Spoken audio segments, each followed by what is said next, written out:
How's it going, everyone? Today we're taking a look at the Galaxy Folder 2. This device was released in around 2016, 2017, but it's still usable today. I've been using it with T-Mobile, and I can showcase a couple of things. It does have a removable battery and a dual SIM, so that is very welcome. It does have a notification LED here for whenever you get text messages or things of that nature.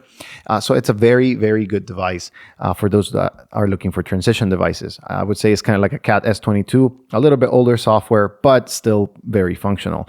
As you see right there, it is downloading a couple things from the Play Store, and right here I'm trying to download Spotify. Of course, it's getting on the queue because it's updating a lot of my apps, but you can search for Spotify, Pandora, Audible, any app that is available on the Play Store and that supports Android 7 will be supported with this device, which is very good. You don't have to use the touchscreen at all. You can use the keypad to navigate and do a couple of different things.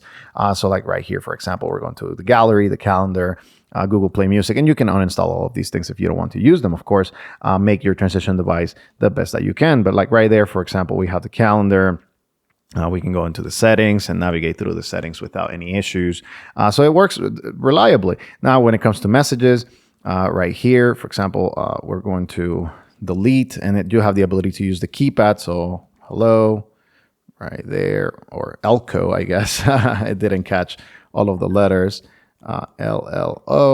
Oh, it's not catching the H right there. Hello, my, or yo soy. Well, it does do it right there in Spanish as well. Name is Jose. Boom, right there. You get it. So you can also use the on-screen keyboard though. So right here, for example, you can type whichever way you want and whichever one is better for you or you prefer. So it does have the ability to install different keyboards and probably voice to text as well, since you can install Gboard, and right there you have the icon. So boom, right there, it's trying to, kind of get everything that I'm saying. Probably I'm not too close enough to the microphone, so it's not going to catch everything. And after that, we'll see what happens. But hello. No, it's probably, let me put it closer. So hello.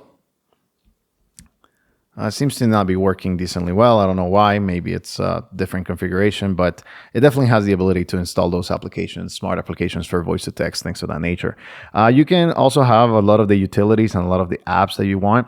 Again, this is a little bit of an older device, so I wouldn't necessarily recommend it for if you're trying to do a lot of heavy things, heavy lifting. I will say the Cat S22 is better because it has Android 11. This has just regular Android 7. It's a little bit older. It does have a front-facing camera here. And the cameras is nothing to rave about, but it's something that you can definitely use in a pinch. The hinge and the construction, the hardware of the device is very solid, very nice to use, and I've enjoyed to use it in the past couple of days.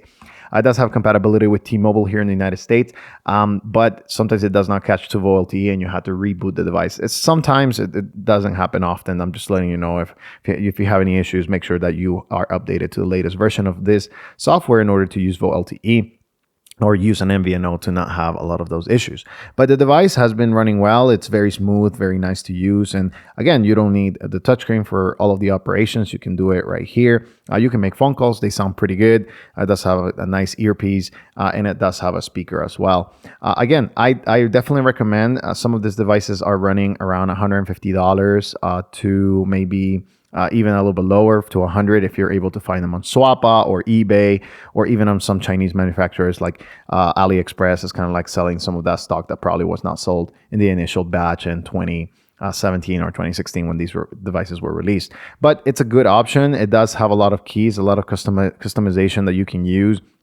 I personally enjoy it right there. You can bring the menu again without having to use the touchscreen, so you can operate it in whichever way you want. And I definitely think it's a good viable option for those of you looking for transition devices that you want a Play Store, you want the Spotify, you want whatever smart apps that you need for work, and then you can remove all of the other stuff via ADB, which is not hard, or you can just disable it if you go to the settings. So like, for example, you go to settings, you go to apps, and let's say that you don't want all of the good Google stuff. You can just go in here and say, hey, I don't want Chrome.